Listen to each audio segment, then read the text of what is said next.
Hello, friends. Okay, so it's time for the second astrology class.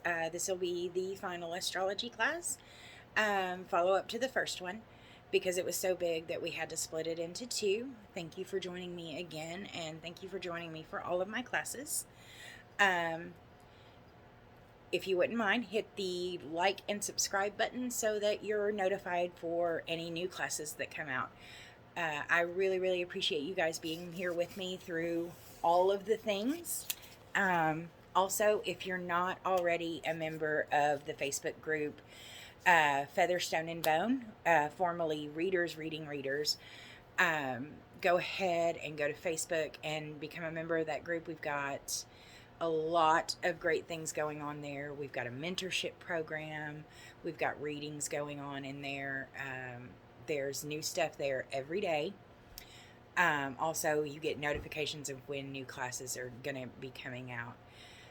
You also get to vote on what classes that we're going to do. So, like I said, I appreciate you guys coming and seeing me again.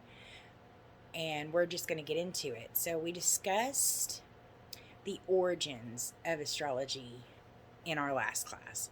We talked about how astrology began and where it began, and we focused mainly on Western astrology, which is the astrology that we have here, as opposed to Chinese astrology and astrology from the rest of the world.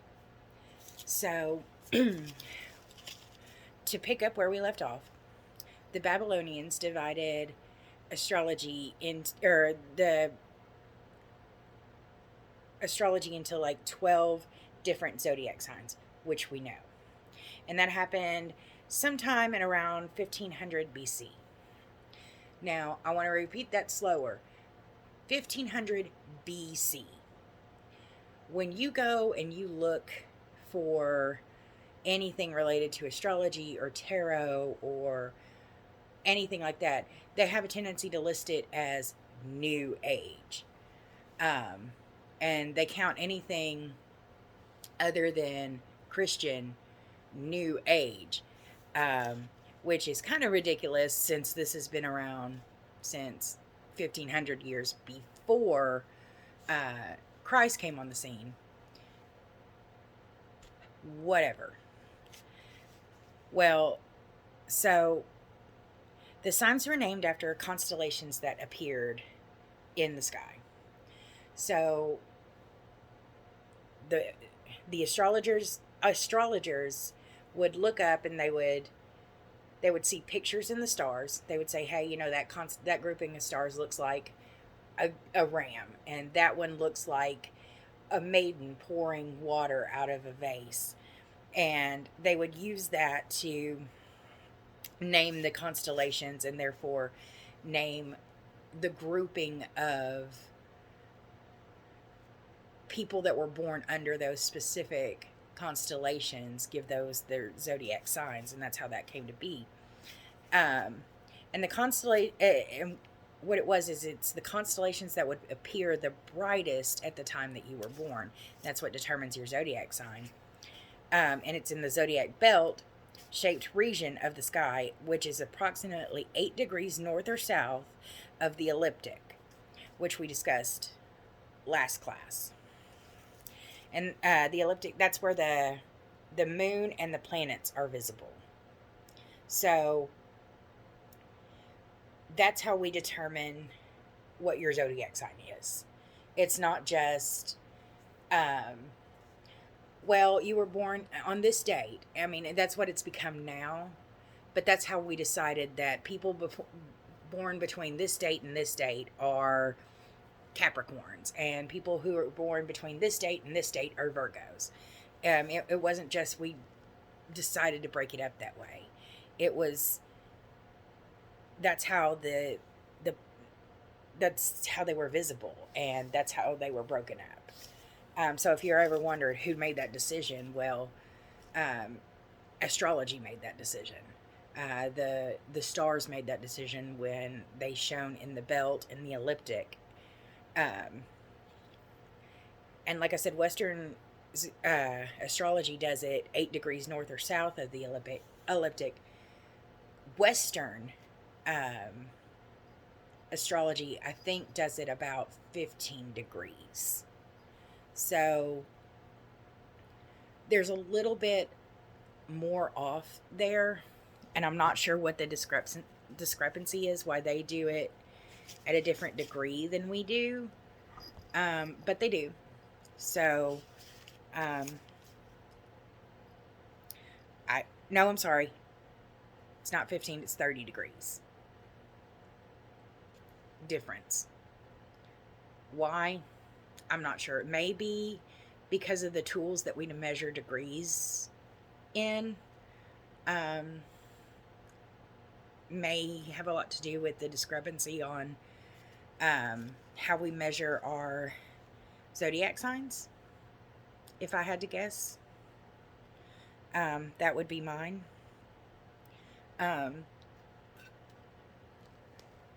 And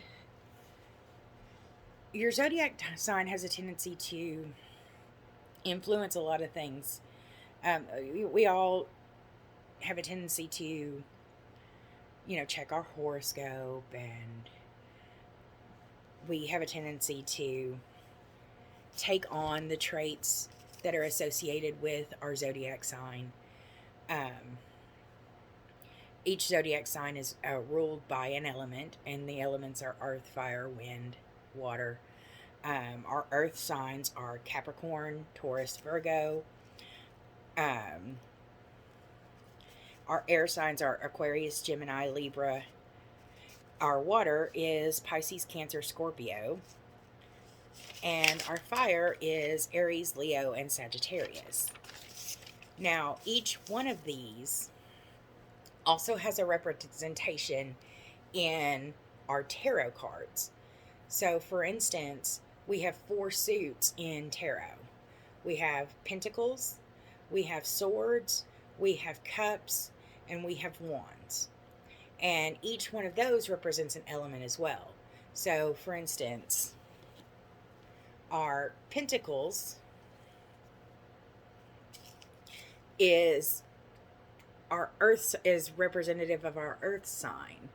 So pentacles will connect with our earth sign zodiacs. Pardon me, hold on. I'm so sorry. So when you're doing a tarot spread and you're doing a layout, remember that your earth signs are going to connect with your suit of pentacles. And the things that apply to your earth signs are also going to apply to your pentacles as well. So that help keep that in mind. So for instance, like if your pentacles are grounded and steady and sensual and physical, that's going to apply to both the person and the card reading. Our cups represent our air sign. So we're looking at our Aquariuses, our Geminis, our Libras. They're logic, they're idealistic, they're able to change. So you want to be careful with that.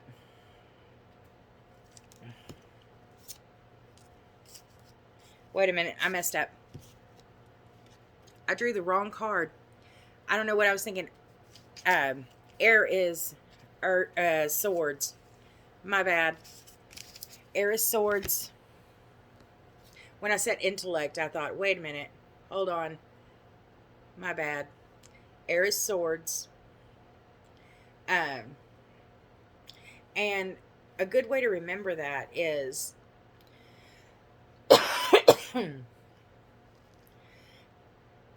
you put your sword in the air when you're ready for battle. So, the swords is air, and it's sharp, like a sharp tongue of someone very quick-witted.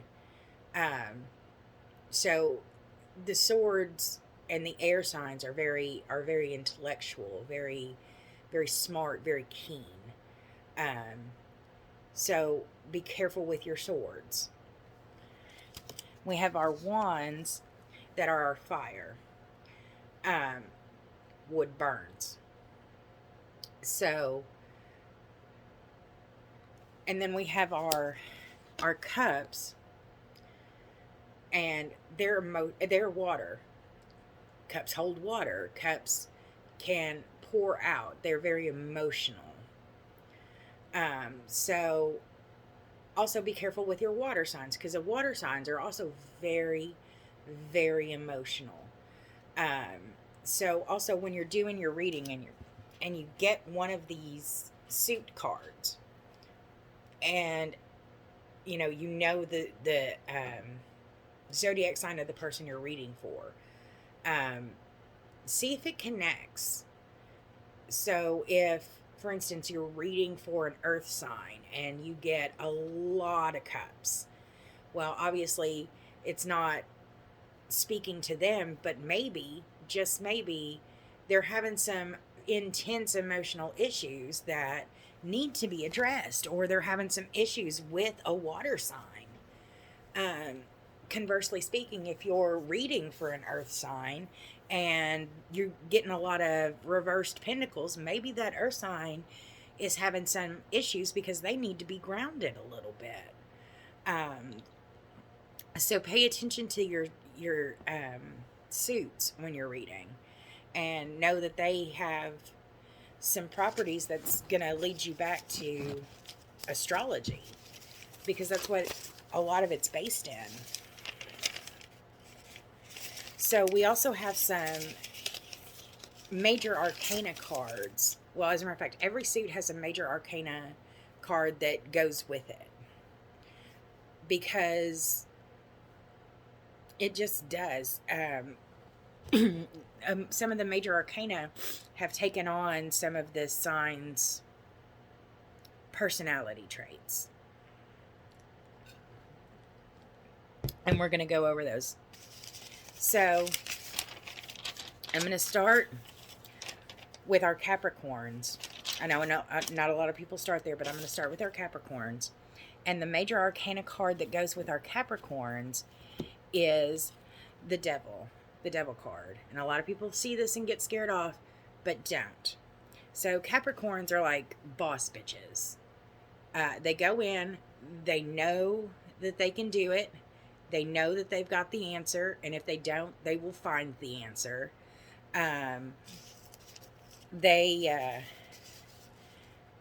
They're always moving forward into liberation. They don't like stuff to hold them back. And the Devil card, at its very core, talks about carnality and things that a lot of people might see as wrong or bad, but someone else just, throwing caution to the wind and doing it anyway. And that's a very Capricorn thing to do. So I think that's appropriate. So if you're a Capricorn and the Devil pops up a lot in your readings, that's why. It's associated with your zodiac sign. So next we have Aquarius. And the card that represents your zodiac sign is the Star. So Aquarius, they're always on the cutting edge of everything. They are very power to the people, whether the people want it or not. They're always pushing forward in social justice and always on the cutting edge of everything. So the Star is a card that is always signifying reaching for goals, reaching for sometimes the unachievable, which is a very Aquarius thing to do. So that's also a really good card that I expect you to see a lot in your readings, is the Star, because Aquarius, you're just always reaching for stuff. And I think that's great. That's a quality I definitely admire. Because you guys will reach for it without necessarily thinking. Just, there's a thing and I'm going to get it. So Pisces, your card is the moon. Pisces is the dreamiest of all of the signs. They have a child's heart, which is absolutely beautiful. And it's just heartbreaking when it gets broken.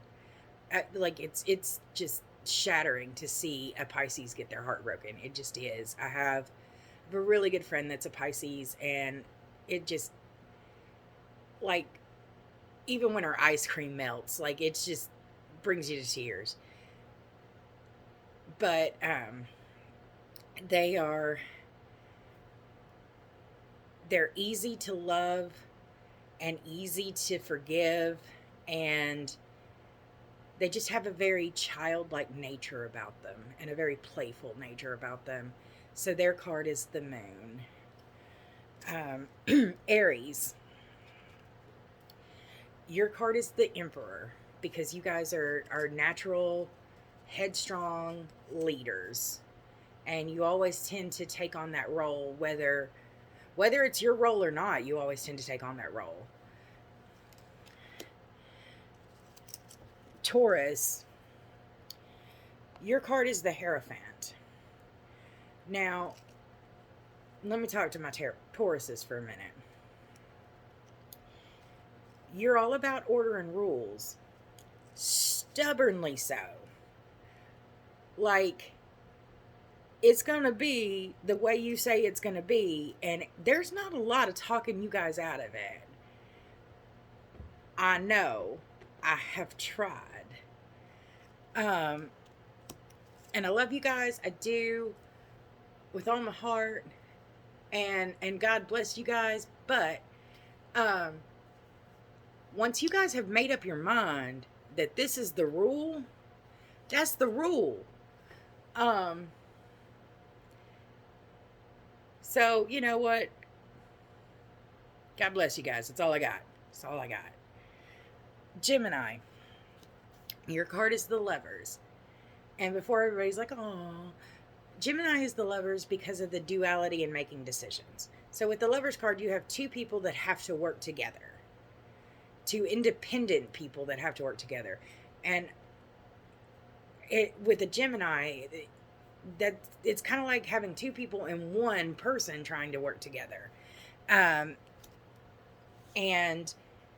they have this duality in them trying to make a decision, each side pulling oppositely. So their card is the Lovers.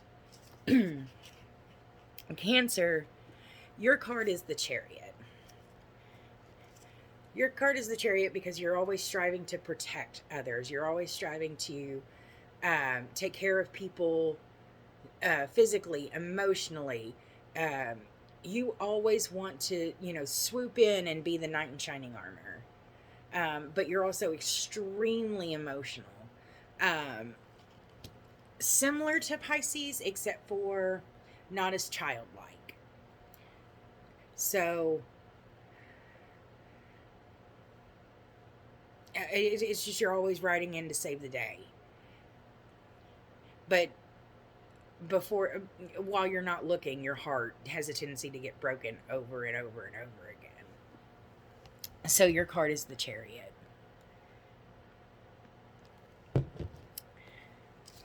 No surprise, Leo, your card is Strength.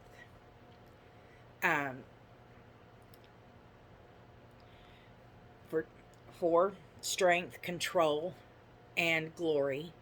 I've never met a Leo that did not actively seek out control and glory. And I'm not saying that's a bad thing. It can be. So, Leos, I would caution you to, be careful, because control can be a bad thing. But, just watch it. But it's not always a bad thing. So, but because a Leo who can take enough control to, who can take enough control and lead well, is a beautiful thing to watch. But a Leo who just takes all of the control and uses it to lord over is a misuse of the beautiful gift that a Leo has. Virgo, we're the hermit. I'm a Virgo, and I can say from experience, we hate that we are the hermit, or I do at least. And like, I understand it, we're the hermit because, it represents analytical thought and, taking your time and making sure everything is just right. And all of those absolutely 100% fit. Absolutely. However, doesn't mean we like it. Is it true? Yes. Does that make us like it? Absolutely not. So, also no surprise, Libra is justice. The scales, Libra, all about fairness, all about balance. Scorpio, your card is death, because a Scorpio from birth till death is all about transformation. If you meet a Scorpio and then meet them again 5 years later, they're not the same person. A Scorpio is constantly transforming, constantly changing, constantly evolving, and that is a beautiful, wonderful thing.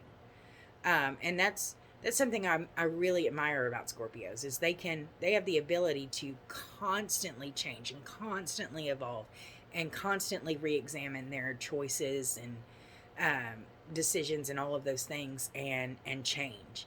So that's really neat. Sagittarius, your major arcana card is Temperance, because you have this ability to logically understand things through reason, which means even if you're in a situation where things have gone completely off the rails, things are haywire and you don't know how things can ever get back right again. If someone just sits you down and says, okay, let me explain what's going on here, you have the ability to sit down, calmly listen, and then figure out where to go from there. Just listen logically. And that's a beautiful thing. So you're also a fire sign and super fun. So that's also really neat about Sagittarius is some of the best people I've ever known are Sagittariuses. So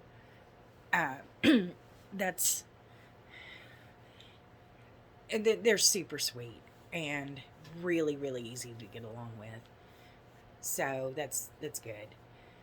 But the point that I'm trying to make is, when you're using astrology to do your readings, if you're quiet and you listen, you realize that all of it is connected, which we've talked about, because now you have the building blocks. You have the building blocks of the first class, and you have the building blocks of this class, with how all of the cards interwork together. You have a deeper understanding, because once you understand how all the puzzle pieces fit together, you can delve so much deeper into your readings. You can say, okay, Virgo, I understand you're an earth sign. I understand that you need everything to be perfect, but your cards are telling me right now that you're not grounded, and therefore everything's haywire, which is going to add a deeper level to your readings. It could also add a deeper level to the readings you do for yourself, if you read for yourself. Some people don't, and that's okay. Also, it could point you in the direction to ask the right questions, because asking the right questions could also be a big, big step in where you want to go. For instance, if you said if you started seeing patterns that could that related to some of the classes that you've taken here. There are gaps that maybe you wouldn't need filled out now that we know where all the puzzle pieces fit in. Also, I would like to say this is a phenomenal book. It's a great tool to have in your library. I know it's backwards on the camera, so it's Modern Witchcraft, Book of Tarot, Your Complete Guide to Understanding the Tarot by Sky Alexander. Phenomenal book. You can buy it on Amazon. It's like $12-13, so it's not going to break your bank, I hope. It's phenomenal. It goes through, it walks you completely through tarot. It does have a little bit of astrology in there. It also has some spells in there if that's the thing that you like to do. It goes through layouts and everything. It's very detailed, great for beginners and for experienced readers. If you've not read it, if you've not ever looked at it, I deeply encourage you to check it out. Again, phenomenal book. Also, if you haven't already checked out Featherstone and Bone Facebook group, please go ahead and check it out. We've got some great stuff there. Also, if you wouldn't mind, please hit that subscribe button so we can talk, so you can see when the new classes come out. I know this one was really short because it was a follow-up to the first class. But I hope that you got something out of it anyway. I really appreciate you guys sticking with me through these classes. I enjoy doing them, and I hope you guys enjoy taking them. And I hope to see you guys in group. We've got a great mentorship program there where you can either be a mentor or be mentored or both on a one-on-one basis. And you guys can learn really whatever you want to learn. You can learn tarot, you can learn pendulum work, you can learn how to make herbal teas and other concoctions. But it's really nifty. So come check us out. That was Featherstone and Bone, formerly Readers Reading Readers. And like I said, like and subscribe, and I will see you for your next class. Thank you guys.